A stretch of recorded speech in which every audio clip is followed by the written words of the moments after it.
Juan chapter 2, Tagalog. Nang ikatlong araw, may kasalan sa Kana sa Galilea at naroon ang ina ni Jesus. Si Jesus at ang kanyang mga alagad ay inanyayahan din sa kasalan. Naubos ang alak, kaya't sinabi ng ina ni Jesus sa kanya, "Anak, wala na silang alak."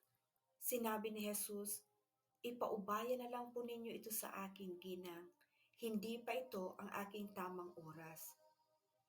Sinabi ng kanyang ina sa mga naglilingkod, "Gawin ninyo ang anumang sabihin niya sa inyo." May 6 na banga doon, ang bawat isa'y naglalaman ng 20 hanggang 30 galon. Ang mga ito ay nakalaan para sa paghuhugas ayon sa ritual ng mga Hudiyo. Sinabi ni Jesus sa mga tumutulong doon, "Punuin ninyo ng tubig ang mga banga." At pinunungan nila ang mga banga na halos mag-uumapaw.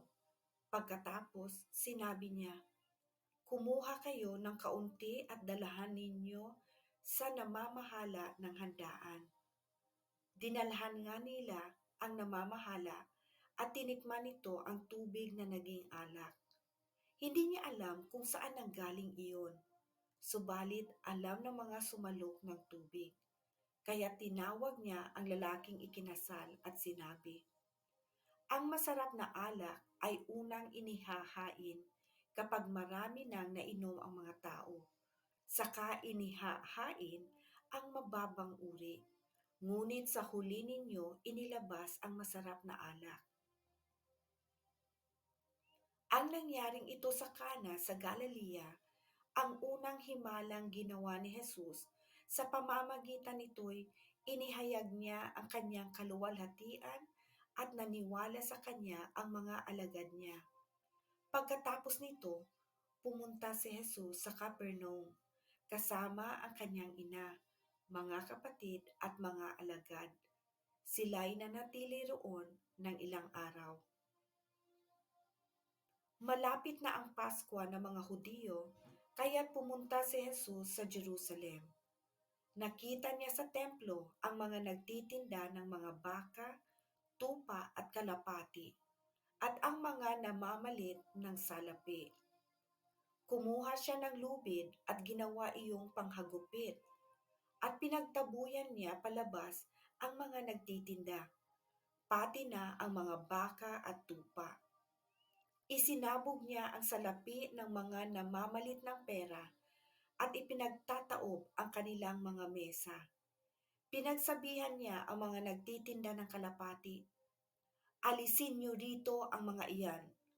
Huwag ninyong gawing palengke ang bahay ng aking ama." Naalala ng kanyang mga alagad ang sinasabi sa kasulatan, "Ang malasakit ko sa iyong bahay ang tutupok sa akin." Dahil dito'y tinanong siya ng mga pinuno ng Hudyo, "Anong himala ang maipakikita mo upang patunayang may karapatan kang gawin ito?"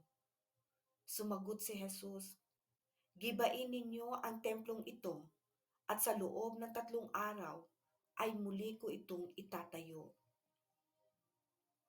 Sinabi ng mga Hudyo, 46 na taong ginawa ang templong ito at itatayo mo sa loob lamang ng 3 araw?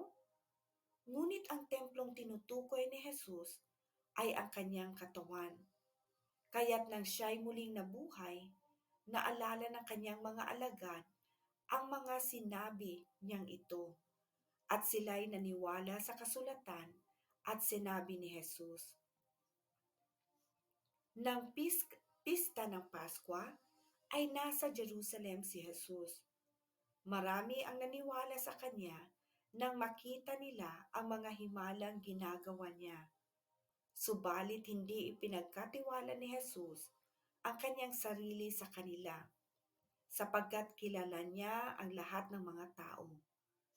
Hindi na kailangang may magsabi pa sa kanya tungkol sa kaninuman, sapagkat nalalaman niya ang nasa isip ng lahat ng tao. Maraming salamat po sa pakikinig. To God be the glory and praise.